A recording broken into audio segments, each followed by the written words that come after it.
Muito bem, voltamos a falar direto da página do Jornal Visão Espírita, no YouTube e no Facebook, para mais uma gota de Espiritismo, mais uma gota do Evangelho no Lar, a visita de Jesus à nossa casa, literalmente falando.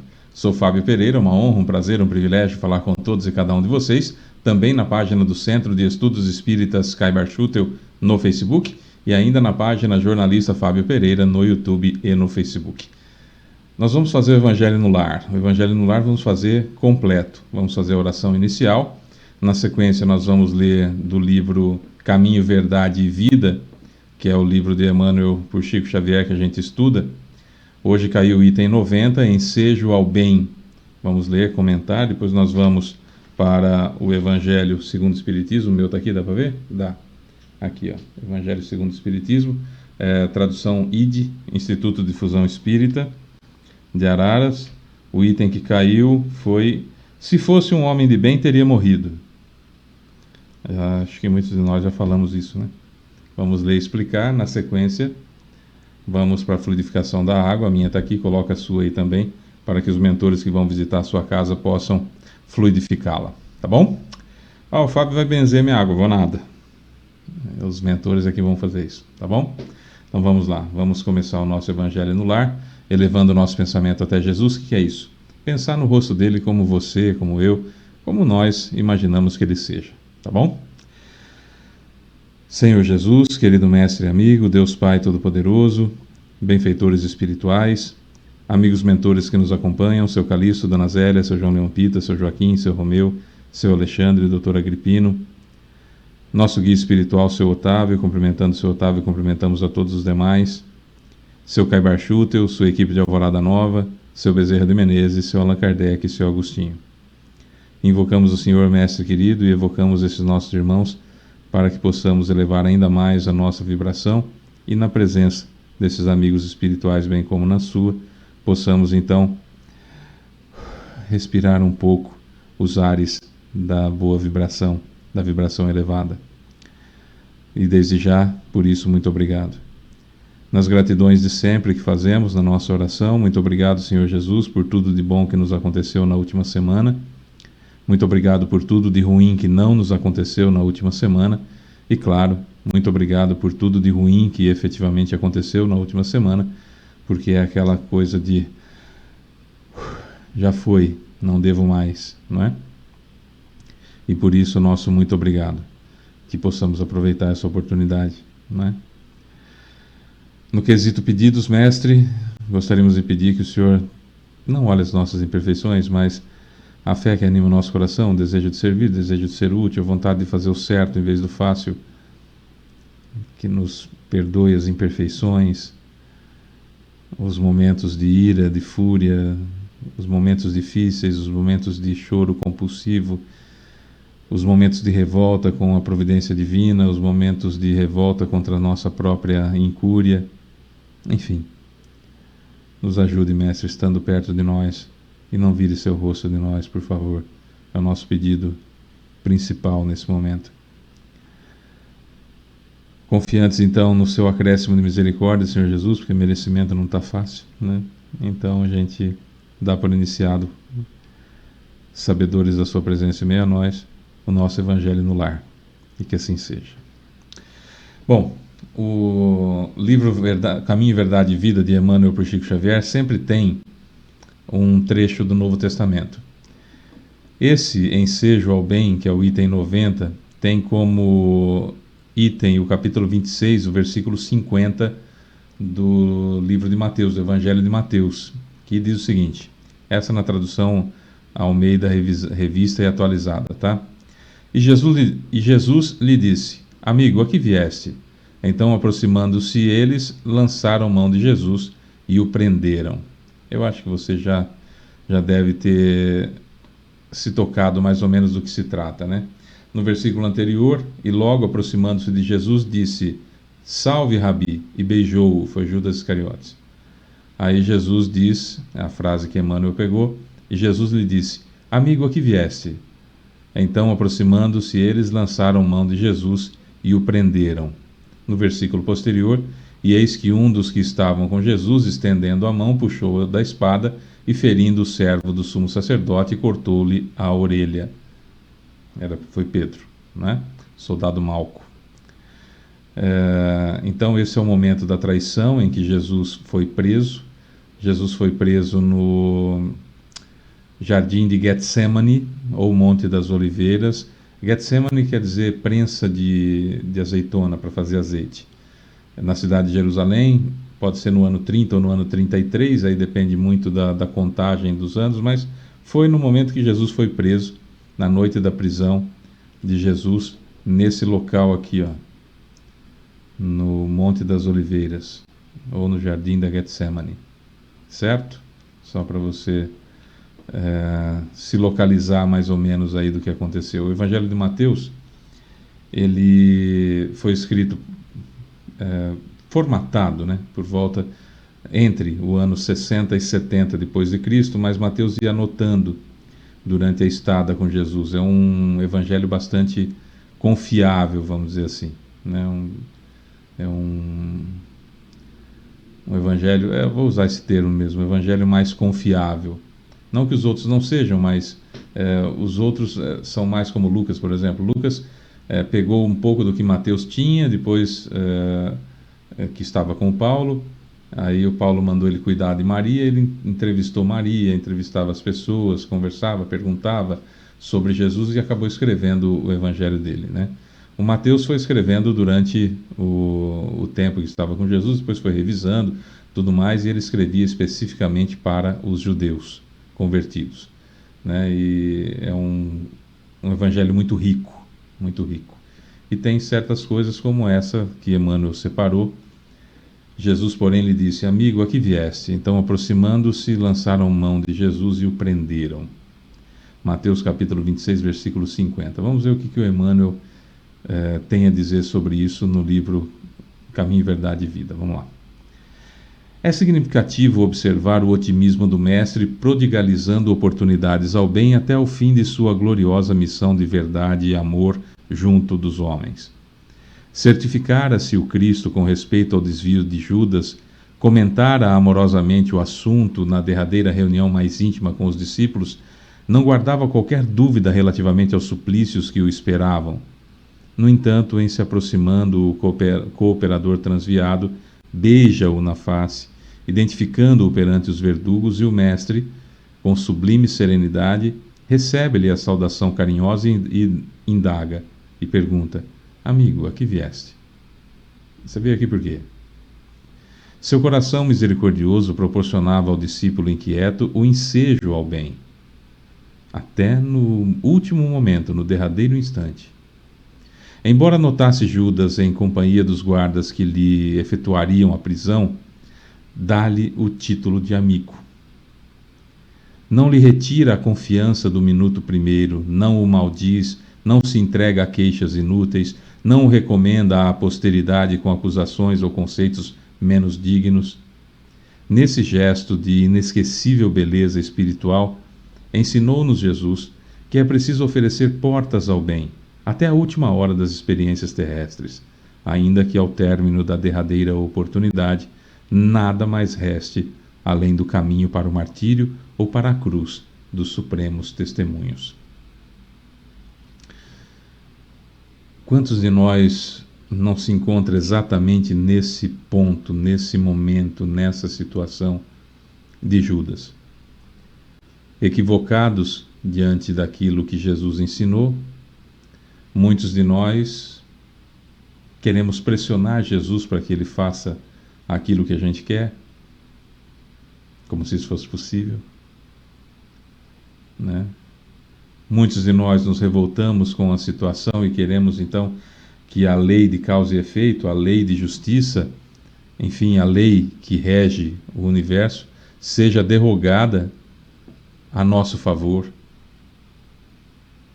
de acordo com as minhas necessidades. As coisas são como são.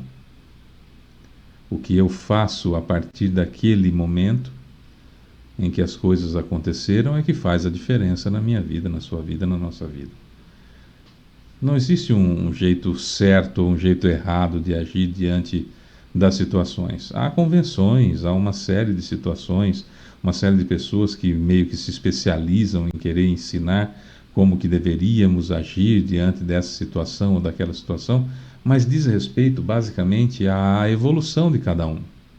A sua evolução é diferente da minha, que é diferente da de Divaldo, que é diferente da de Chico Xavier, que é diferente da de Bezerra de Menezes, que é diferente, evidentemente, da de Jesus. E cada um de nós tem uma evolução, não é? Cada um de nós tem uma evolução, tem um entendimento diante das coisas e tem, portanto, uma reação diferente diante das situações doloridas ou dolorosas da vida. Como dor não tem régua, e eu falo isso já há bastante tempo, dor não tem régua, então não é possível que se meça a dor que um está passando, que o outro está passando, para imaginar, olha, a minha dor é pior do que a dele ou a dela. Fazer essa medição é criar uma desculpa para o sofrimento, que muitos de nós temos isso, muitos de nós temos a necessidade do sofrimento. Muitos de nós temos a necessidade de passar por certas situações. Muitos de nós temos necessidade de que o sofrimento seja protagonista na nossa vida. De modo que quando some, desaparece o motivo de um sofrimento, buscamos desesperadamente outra forma de sofrer, outro jeito de sofrer, outra dor para nos aterrorizar. Parece um pouco estranho isso, mas é muito mais comum do que se pode imaginar. Durante muito tempo fizemos atendimento fraterno, muitos e muitos anos, quase 25 anos, não mais de 25 anos, atendimento fraterno. E nesse período todo nós conseguimos identificar um padrão muito curioso, que depois é corroborado, evidentemente, pela psicologia moderna, que é o apego ao sofrimento que muitos de nós temos. O apego ao sofrimento. Nós precisamos estar com algum tipo de sofrimento, com algum tipo de dor, para que nós então nos apoiemos nela para uma atenção a mais que precisamos, ou que gostaríamos de ter, ou para desculpas de como agir, de agir de uma forma diferente, porque afinal de contas estou sofrendo. E muitos apegos emocionais que nós temos, que a dor, que o sofrimento meio que proporciona essa licença para que eu haja de alguma forma. Vamos imaginar, por exemplo, a pessoa que ela normalmente ela nunca teve filtro na vida, ela meio que falou sempre aquilo que pensava ou quase aquilo que pensava. Conforme vai chegando a idade, esse filtro vai sumindo e aí a pessoa mais velha começa a falar aquilo que quer, a soltar o verbo, a não ter mais preocupação, que se lasque, o que vão pensar, não quero saber. Esse filtro vai sumindo a partir do momento que a pessoa fala, já estou velho mesmo, não vai dar nada mesmo, quem gostar, gostou, quem não gostar, não gostou, e não estou nem aí. E há uma mudança de comportamento, é uma muleta que a pessoa tem. Então a pessoa usa a muleta da idade para poder extravasar, colocar para fora aquilo que sempre quis fazer, ou que na realidade sempre fez, mas de uma maneira mais contida. Agora tirou a contenção e apoia-se, utilizando como uma muleta, a idade. A dor, muitas vezes, é muleta das pessoas.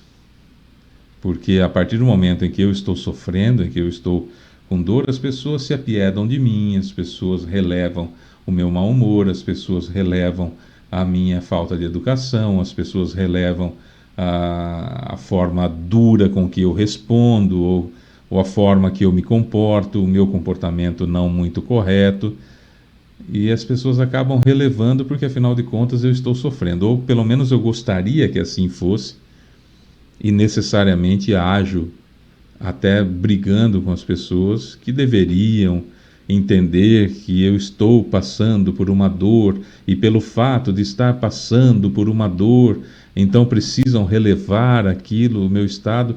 E às vezes até uma cobrança nesse sentido, que fala, poxa vida, eu estou passando por tantos problemas e você ainda vem me espizinhar aqui, né? Você tem que aturar que eu estou sofrendo, então eu vou ser grosso com você, vou ser duro com você, vou ser cruel com você, ou seja lá o que for. essas muletas que nós temos realmente criam um certo problema de subversão na lei divina e natural que eu gostaria que houvesse. Semelhantemente, ou guardando as devidas proporções, Judas fez exatamente isso. Quando ele percebeu que Jesus não tinha os traços do Messias todo-poderoso, todo sujeito que ia destruir tudo, ia matar todos os romanos, que ia assumir o trono de Israel, ia libertar o povo. Quando ele percebeu que isso não estava acontecendo, mas que Jesus tinha todo o potencial para fazer isso, porque tinha acompanhado o Cristo e tinha visto todos os prodígios, né, todos os, aspas, milagres que Jesus tinha feito, ele falou, bom, vou unir o útil ao agradável, vou dar um empurrãozinho, eu vou cutucar a onça. O que eu vou fazer? Eu vou vender ele para os sacerdotes. Quando chegar lá a guarda para prendê-lo, ele vai levantar a mão, vai matar tudo quanto é romano e vai começar a revolução. Quando ele vê que o Pedro saca a espada, corta a orelha do soldado, Jesus repreende o Pedro, fala que quem com ferro fere, com ferro será ferido, na linguagem mais comum, mais coloquial, né? Vai lá e coloca a mão no ouvido do sujeito, na orelha do sujeito, e cura o sujeito que veio para prender ele, e não reage. O Judas não aguenta aquilo, fala, nossa, que bobagem que eu fiz. Aí ele vai lá e acaba cometendo suicídio. Não é? Como se isso resolvesse. Quer dizer, outra situação calamitosa, né? Quer dizer, o sujeito que ficou com o Cristo tanto tempo, que aprendeu tudo, meu reino não é desse mundo, meu reino não é desse mundo, meu reino não é desse mundo, meu reino não é desse mundo. Aí ele vai e se mata para aquela situação assim, bom, vou me punir, né? E como morreu acaba tudo, então eu vou me matar e está tudo resolvido. E não está. Divaldo Pereira Franco, por exemplo, comenta que quando Jesus aparece para Maria Madalena após a chamada ressurreição e fala para ela, não me toca ainda, porque ele estava com vestígios, resquícios do Vale dos Suicidas, onde estava o Judas, e que ele teria ido visitar o Judas e tentado conversar com ele. Só muito tempo depois é que Judas aceita sair do Vale dos Suicidas, e numa conversa com Humberto de Campos, ele ainda fala dessa dificuldade muito grande de ver as pessoas malhando Judas, apesar dessa hipocrisia de malharem o Judas como traidor do Cristo, aquelas mesmas pessoas que vendiam o Cristo a quilo e a retalho, muito mais do que ele por 30 moedas. Né? Então, quer dizer, ainda existe essa tradição ridícula, que é de malhar o Judas, o que é totalmente inaceitável com o cristianismo, já que Jesus fala o tempo todo sobre perdão e sobre não vingar-se. E aqui no texto que o Emmanuel selecionou no livro, Jesus, porém, lhe disse, amigo, a que vieste? Continua chamando ele de amigo, não manda ficar se vingando dele. Jesus não recomenda isso. Embora notasse Judas em companhia dos guardas que lhe efetuariam a prisão, dá-lhe o título de amigo, não lhe retira a confiança do minuto primeiro, desde quando o conheceu, não o maldiz, não se entrega a queixas inúteis. Oh, você viu o que o Judas fez comigo, cara? Nossa, o tanto que eu ajudei esse cara. Meu Deus, olha tudo que ele viu, aí faz um negócio desse. Não se vitimiza. Não o recomenda à posteridade com acusações ou conceitos menos dignos. Não fala assim, agora é o seguinte, hein? Para o resto da vida esse cara tem que sofrer aí, porque olha o que ele me fez. Jesus nunca fez isso. Fábio, mas eu não consigo ser Jesus ainda. Ainda não, nem eu, nem nenhum de nós.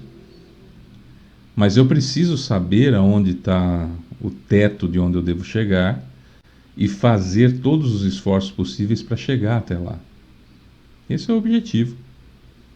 Um dia eu consigo, outro dia eu não consigo. Um dia eu subo 3, 4 degraus, outros dias eu desço esses mesmos 3 degraus. E até o final dessa encarnação, a luta vai ser constante. Perde, ganha, ganha, perde, perde, ganha, ganha, perde. Mas lutando sempre. Portanto, reconhece-se o verdadeiro espírita por sua transformação moral e pelos esforços que faz para domar suas más inclinações. Reconhece-se o verdadeiro espírita por sua transformação moral. E eu acrescento: descobriu o que é errado, para de fazer. E pelos esforços que faz para domar suas más inclinações. E eu acrescento: luta, luta todo dia. E luta, e luta. Perdeu, luta outra vez. Ganhou, luta outra vez. Porque não vai ser na primeira vez que você ganhar que nunca mais você vai ter o desejo de fazer aquela bobagem, aquele equívoco, de cometer aquele engano. Você, eu, nós, qualquer um de nós, evidentemente. Não vai ser na primeira vez que perder, que ganhar, e também porque perdeu não vai conseguir ganhar nunca mais. Não é nada disso. É luta diária, luta constante, é assim que funciona, e todo dia lutando contra as más inclinações. Vai ter dia que você, eu, nós vamos ficar nos achando até indignos de falar o nome de Jesus. Vai acontecer. Mas vai acontecer também dias que nós vamos falar com tanta vontade, com tanta verdade, com tanta admiração, com tanto carinho, que nós convenceremos outras pessoas também, a nós mesmos primeiro e a outras pessoas também. É assim. E é bom que seja assim. Se você pegar o batimento cardíaco no hospital, fica pip, pip. O dia que fizer pip, é porque morreu, não é assim? Então a vida nossa vai ser de altos e baixos o tempo todo, e nós precisamos entender que é assim, que vai ser assim, e que eu preciso lutar contra a situação quando está em baixa e valorizar e aumentar quando está em alta. Eu preciso fazer isso. De um dia para a noite? De um dia para a noite, não. Eu me tornei espírita, li o livro dos espíritos e agora tudo é mais fácil? Eu nasci no Brasil, que é o coração do mundo, pátria do Evangelho, então vai ser muito mais fácil? Não vai. Porque a pátria do Evangelho significa o local onde eu terei oportunidades de evoluir. Só que a evolução é algo de reforma íntima. Aliás, seu Kai Barchuto, eu tenho um livro fenomenal chamado Fundamentos da Reforma Íntima, recomendo. Fundamentos da Reforma Íntima. É extraordinário. E eu preciso fazer essa reforma íntima. Como diria Paulo de Tarso, eu preciso tirar o homem velho e alimentar o homem novo que existe em mim. Eu preciso lutar contra as más inclinações. Os defeitos, todos os defeitos que você, que eu, que nós temos hoje, são os mesmos defeitos que sempre tivemos, porque o espírito não retrograda, o espírito não volta, o espírito não... Vou usar um pleonasmo, vai? Não volta para trás. Eu sei que é errado, mas só para registrar. O espírito não retrograda, não evolui.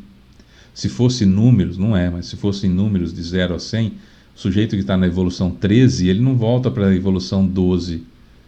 O sujeito que está na evolução 15 não volta para a evolução 14, 13, 12, 10, 9. Não existe isso. Para, no máximo, o máximo de atraso que se pode ter é ficar parado. A evolução é 15, fica ali no 15. Ou 1, 2 encarnações. O máximo que pode acontecer é ficar estacionado. Para baixo ninguém volta. Portanto, como não podem surgir defeitos novos, porque se surgir defeito novo significa que eu retrogradei, que eu evoluí, que aí vou ter mais defeito hoje do que tinha antes, então significa que eu tenho os mesmos defeitos de sempre. Podem ter mudado as formas com as quais eu exteriorizo o meu vício. Mas ele sempre existiu. Fábio, mas o crack não existia no passado. Mas tinha outros tipos de droga e se fugia da realidade da mesma forma. Não tinha os jogos de celular, essas bets que tem no celular e tal, essas apostas. Mas se apostava dado, palitinho, dinheiro, em tudo. aquele lá vai cair, não vai cair, eu aposto tanto. Sempre houve. O vício em aposta sempre houve. O vício é o problema. A maneira como ele se manifesta é que é diferente. O vício da traição existe. A pessoa que é viciada em trair, trai amigo, trai colega, trai esposa, trai marido, trai filho, trai filha, trai pai, trai mãe. O vício da traição está ali na pessoa. Então o Judas, ele não foi acometido por um espírito mau que se aproximou dele e deu-lhe defeitos. Isso não existe. Isso não existe. Não há a mínima possibilidade de um espírito se aproximar de você, de mim ou de quem quer que seja e transmitir defeitos. Não, não, não, não, não. O máximo que faz é sugerir. Eu sempre brinco com comida e com o mesmo exemplo para ficar sempre muito claro em nós, né? Quantos espíritos são necessários do meu lado me sugerindo que eu coma chocolate? Nenhum, eu já como. E você chegar do meu lado e falar assim, então um chocolatinho, né? Fala, verdade, agora ia bem um chocolate, né? Agora realmente iria bem um chocolate. Eu comeria um chocolate se tivesse agora, sem problema nenhum. Agora, quantos espíritos são necessários estarem do meu lado me influenciando para que eu coma jiló? Mas pode juntar quantos quiserem. Eu não vou comer aquilo, não como. Eu não gosto daquilo. Tem gente que fala assim para mim, nossa, um jiló fritinho com arroz. Eu falo, bom apetite. Eu não como aquilo, não gosto daquilo. Véio. Tem tantas outras coisas para eu comer. Ah, Fábio, mas chocolate não é saudável. Tá bom, vamos pegar uma coisa saudável, que seja saudável. Brócolis é saudável? Tá bom, eu como brócolis. Mas eu não gosto de jiló, véio. Então o ponto aqui não é o que é saudável, o que não é saudável, o que se come, o que não se come. O ponto aqui é a influência espiritual. A influência espiritual, ela acontece em cima daquilo que você, que eu, que nós temos tendência a. Então ninguém, tendência a aquilo. Ninguém, nenhum espírito chegou no Judas e falou assim, olha, você tem que trair Jesus, cara, você tem que vender Jesus, porque eu sou o espírito do mal, eu sou o espírito maligno. Nada disso. O que aconteceu foi, o sujeito estava descontente com os rumos do messianato de Jesus e resolveu dar um empurrãozinho. Essa traição que ele cometeu é algo dele, é uma forma torta que ele tinha de ver a vida. Já foi reparado isso e está muito bem hoje. Diga-se de passagem. O ponto é justamente esse. Nenhum espírito deu para ele essa característica. Nós temos um monte de situações que acontecem na vida da gente e que a gente ouviu dizer não sabe onde, e aquilo parece uma verdade absoluta e que é difícil de tirar da cabeça das pessoas. Nós pegarmos o exemplo de Judas, é claramente isso. O Messias é o cara que vai vir destruir todo mundo, matar todo mundo e ser o senhor dos exércitos outra vez e transformar Israel no dono do mundo. Em outras palavras. Ele entendeu isso e ninguém tira da cabeça dele, e outros foram passando e foram passando, antes mesmo de existir a escrita, então era só falado, e assim foi. Quer um exemplo bobinho, simplesinho? Simplesinho, de novo envolvendo comida. Quem foi que disse que não se deve colocar comida quente na geladeira porque estraga a geladeira? Muito provavelmente quem disse isso foi a mãe da gente, via de regra. Quem disse para a mãe da gente, muito provavelmente, foi a mãe dela. Né? Antes disso, acho meio difícil ter geladeira, mas... Enfim, alguém, num determinado momento, falou isso, o que não é verdade, mas a maioria das pessoas acha que isso é verdade e não põe comida quente na geladeira, espera esfriar, deixando temperatura ambiente, facilitando, favorecendo a proliferação de bactérias. Porque tem uma informação que veio, sabe Deus de onde, e que foi passado de geração para geração, e que a gente tem essas situações. Outro exemplo, Manga com leite faz mal. Mentira, não faz. Era uma estratégia escravocrata para que os negros não comessem as mangas que eles iam colher. Então era dado leite para eles, e depois, se algum deles fosse pego comendo manga, eles matavam e diziam: olha, tomou leite e comeu manga, morreu.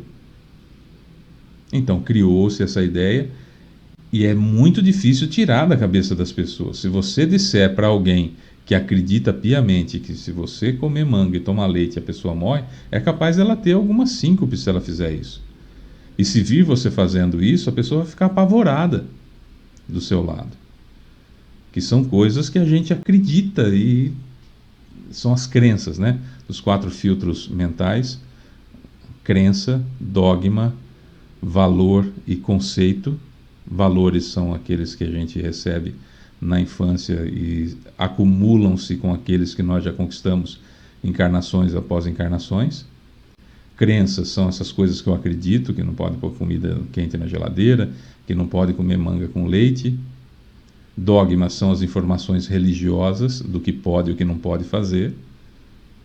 E conceitos são as situações, as informações que nós recebemos no dia a dia e que transformamos isso em conhecimento ou não, porque eu posso receber milhões de informações durante o dia, mas não transformar isso em conhecimento. E são esses conceitos que vão entrando na cabeça da gente e que vão moldando os valores, vão moldando as crenças, vão moldando os dogmas. Por isso que é tão difícil o sujeito que é muito bitolado numa religião mudar de religião, né? Ele fica com medo. Eu conheço muita gente espírita que veio do catolicismo e que de vez em quando passa na igreja para fazer uma oração, porque vai que, né? Vai que, né? Fica meio assim, mas será? Não é? Porque é difícil, você precisa de conceitos bons para que isso forme conhecimento, e esse conhecimento então modifique o valor, modifique a crença, modifique o dogma, né? Uma situação semelhante a essa é o título do evangelho que nós temos hoje. O título do evangelho do capítulo 5, Bem-aventurados os aflitos, assinado por Fenelon, é: se fosse um homem de bem, teria morrido. E a gente fala isso com muita frequência. Aliás, falando em Fenelon,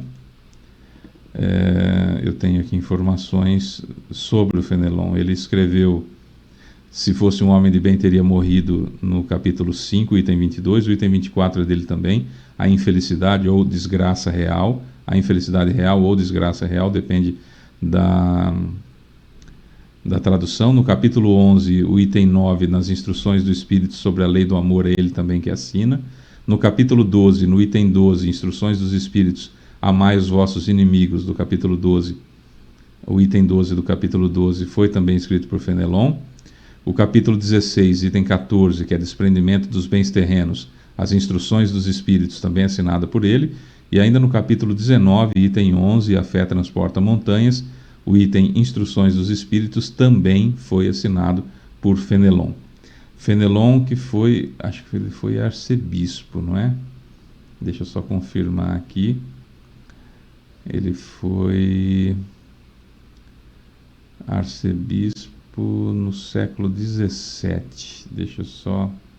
ele viveu entre 1651 e 1715. 1600 até... Deixa eu colocar aqui e mostrar para vocês quem foi Fenelon. Fenelon é esse sujeito aqui, ó. Esse aqui que é o Fenelon, tá? François de Salignac de la Motte Fenelon. Nasceu em 1651 e desencarnou em 1715 na França. Arcebispo de Cambrai, teólogo católico, escritor espiritual, foi preceptor do Duque de Borgonha. Ele escreveu a obra As Aventuras de Telêmaco. Ele era conhecido por sua humildade e caridade. Entrou em conflito com a corte francesa por defender ideias místicas ligadas ao amor puro a Deus, influenciado por Madame Guyon. O Fenelon, como eu disse, escreveu vários itens do Evangelho segundo o Espiritismo. Então é um espírito de escola, um espírito evoluído. E no item, se fosse um homem de bem teria morrido, ele diz o seguinte: dizeis frequentemente falando de um homem mau que escapa de um perigo. Se fosse um homem de bem teria morrido. Pois bem, dizendo isso, estáis com a verdade, porque efetivamente ocorre que muitas vezes Deus dá a um espírito jovem, ainda nos caminhos do progresso, uma prova mais longa que a um bom que receberá em recompensa do seu mérito o favor de que sua prova seja tão curta quanto possível. Assim, pois, quando vos servis desse axioma, dessa frase, desse ditado, não duvideis que blasfemais. Se morre um homem de bem, cuja casa ao lado seja a de um homem mau, apressai-vos em dizer: gostaria mais que esse se fosse o mau. Estais grandemente errados, porque aquele que parte e volta para o plano espiritual terminou sua tarefa, e aquele que fica talvez não a tenha começado. Por que quereríeis, pois, que o mal não tivesse tempo de acabar a sua prova e que o outro permanecesse preso à gleba terrestre? Que diríeis de um prisioneiro que tivesse cumprido sua pena e que se retivesse na prisão enquanto que se desse a liberdade àquele que a ela não tinha direito ainda? Ficai sabendo, pois, que a verdadeira liberdade está na libertação dos laços do corpo, e que enquanto estiverdes sobre a terra, estais em cativeiro. Habituai-vos a não censurar o que não podeis compreender, e crede que Deus é justo em todas as coisas, e frequentemente o que vos parece um mal é um bem. Mas vossas faculdades são tão limitadas que o conjunto do grande todo escapa aos vossos sentidos obtusos. Esforçai-vos por sair pelo pensamento da vossa esfera estreita, e à medida que vos elevardes, a importância da vida material diminuirá aos vossos olhos, porque ela não se vos apresentará senão como um incidente na duração infinita de vossa existência espiritual, a única existência verdadeira. Claro que o Judas não entendeu isso. Claro que eu não entendi isso. Claro que você ainda não entendeu isso. Claro que nós ainda não entendemos isso. Porque nós choramos quando alguém que a gente gosta desencarna. Pois é, a gente chora. Mas por que a gente chora se na realidade essa pessoa voltou para casa e foi liberta do cativeiro que se encontrava? Porque eu ainda não sei isso aqui dentro, eu só sei isso aqui, ó. Eu não sei aqui. E não tem nada de errado com isso. Não quer dizer que eu seja pior ou melhor que alguém, não é essa a questão. A questão é que o Espiritismo nos dá técnicas para colocar em prática aquilo que Jesus ensinou, e eu preciso entender como que as coisas funcionam. Eu acho muito difícil nós encontrarmos alguém encarnado.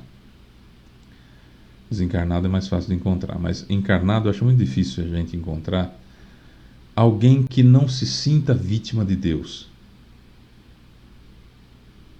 Acho muito difícil. Acho muito difícil encontrar alguém encarnado que não tenha a mesma ideia ou as mesmas ideias de Judas no que diz respeito àquilo a que Jesus fez e deve fazer. Eu me explico. O Judas, ele entendeu na cabeça dele que Jesus era o Messias. Ele tinha vindo, ele viu o poder, ele viu as manifestações, ele viu todas aquelas situações mediúnicas de Jesus, que muitos chamam de milagre e tal. Viu tudo aquilo acontecendo, mas queria que Jesus fosse do jeito que ele achava que Jesus era. Quando você, eu, nós vemos alguém bom desencarnando, a gente quer que as leis divinas sejam da forma que a gente acha que deve ser. Então a gente fala, se fosse um homem bom teria morrido, como é ruim tá aí essa desgraça, não morreu.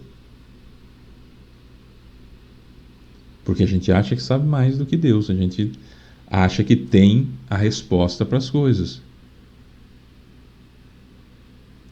Eu acho difícil o espírita falar isso, mas eu tenho que falar.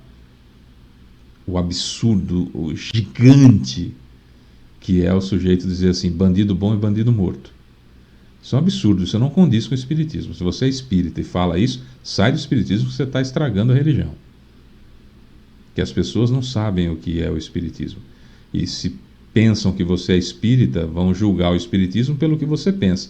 E se você fala uma barbaridade dessa, se a pessoa não conhece o espiritismo, vai achar que nós espíritas somos assim. Então sai do espiritismo, falando sou outra coisa. Porque não é condizente. O espiritismo é cristão. Como que eu posso imaginar que a pessoa boa é uma pessoa morta? Não faz sentido, né? Mas a gente julga e a gente acha. Bandido bom e bandido morto é a mesma coisa que se fosse um homem de bem teria morrido.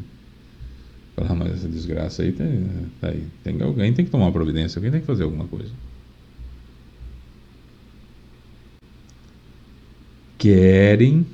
Queremos, nós todos, que as leis de Deus sejam como nós achamos que deve ser.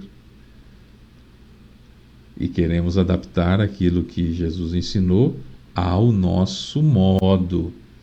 E não nos adaptarmos àquilo que Jesus ensinou. Perceberam a diferença? Eu vejo que Jesus ensinou e quero dar uma maquiada para que seja do meu jeito. Ao invés de transformar a minha vida, reformar a minha vida para ser igual a Jesus. Esse é o grande problema. Esse é o grande problema. Como Judas, ou como diz Fenelon, nós precisamos respeitar a lei divina ou natural. Por que as coisas acontecem? Para me ferir? Não. Fábio, mas morreu meu filho, morreu minha filha, morreu meu pai, morreu minha mãe, morreu meu marido, morreu minha esposa, morreu meu irmão, morreu minha irmã, morreu alguém que eu gosto muito. Por que Deus está fazendo isso comigo? Nossa, como isso é importante, hein, amigo? Como assim? Há um planejamento encarnatório de cada uma das pessoas. E aí Fenelon vem falar que se a pessoa desencarnou, é porque não precisa mais ficar aqui. E por que vai negar para essa pessoa que já teve o seu habeas corpus, o seu pedido de soltura aprovado? E por que eu vou ficar retendo a pessoa aqui? Fábio, mas dói demais. Sim, chore a saudade. Chorar a saudade é saudável. Faz bem. Porque demonstra carinho, demonstra afeto. Isso é muito importante. Então faça isso. Mas não se revolte. Porque você, eu, nós, qualquer um de nós não sabemos mais do que Deus. Nós não conhecemos a lei divina e natural completamente. Nós não sabemos qual é o planejamento encarnatório das pessoas que nos rodeiam, das pessoas que estão à nossa volta, das pessoas que nasceram à nossa volta. Não é? O resumo de hoje é: não apressemos a lei de Deus. Entenda, estou falando primeiro para mim. Não apressemos a lei de Deus. Tem o momento certo para tudo. Acredite, estou falando primeiro para mim. Tem o momento certo para tudo. E eu, você ou qualquer um de nós não somos ainda capazes de mudar a lei divina e chegar para Deus e falar assim, ó, tem que fazer do meu jeito, tá ligado? Tem que fazer da minha forma, porque eu quero que seja assim. Eu posso até falar, mas vai adiantar nada. Deus não é o gênio do Aladim, não é o gênio da lâmpada que eu raspo e falo, me atenda agora.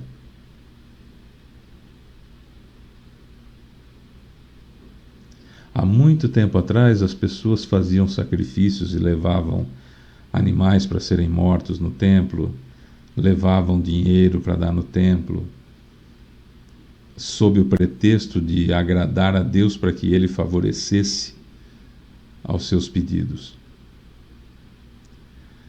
Para nós espíritas, isso tem que ser história com H, que nós vamos estudar e olhar para esse passado para não repetir o erro. Nós espíritas não podemos barganhar com Deus, não podemos exigir de Deus. Não vai adiantar dar um empurrãozinho para que Deus faça o que Ele tem que fazer, na minha opinião.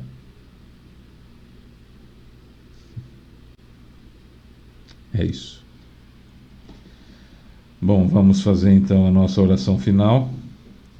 Vai ser a finalização da fluidificação da água. Então vamos lá. Elevando o nosso pensamento mais uma vez até Jesus. Senhor Jesus, querido Mestre e amigo, Deus Pai Todo-Poderoso, benfeitores espirituais, nomeados e não nomeados que estiveram em nossa casa, guias espirituais, seu Caibar Chuta, sua equipe de Alvorada Nova, seu Bezerra de Menezes, seu Allan Kardec e seu Agostinho. Com o coração cheio de alegria, Mestre, por termos aprendido mais um pouquinho sobre a justiça divina, por termos aprendido mais um pouquinho sobre a sua missão e principalmente entendido que estamos aqui para cumprir as leis de Deus. O nosso muito obrigado, de coração, nosso muito obrigado. Obrigado por não desistir da gente, por continuar nos ajudando, nos auxiliando com esse acréscimo de misericórdia que o Senhor tem para conosco, apesar das nossas imperfeições. O Senhor olha e fala assim, deixa eu ajudar essa molecada mais um pouquinho. Que bom que é assim, Mestre, muito obrigado por isso. Gostaríamos de pedir então, para finalizar o nosso Evangelho, que as nossas energias magnéticas fossem colocadas também na água, para que ela seja um remédio salutar para o espírito, perispírito e corpo de quem cada um de nós agora vai fazer o pedido mentalmente.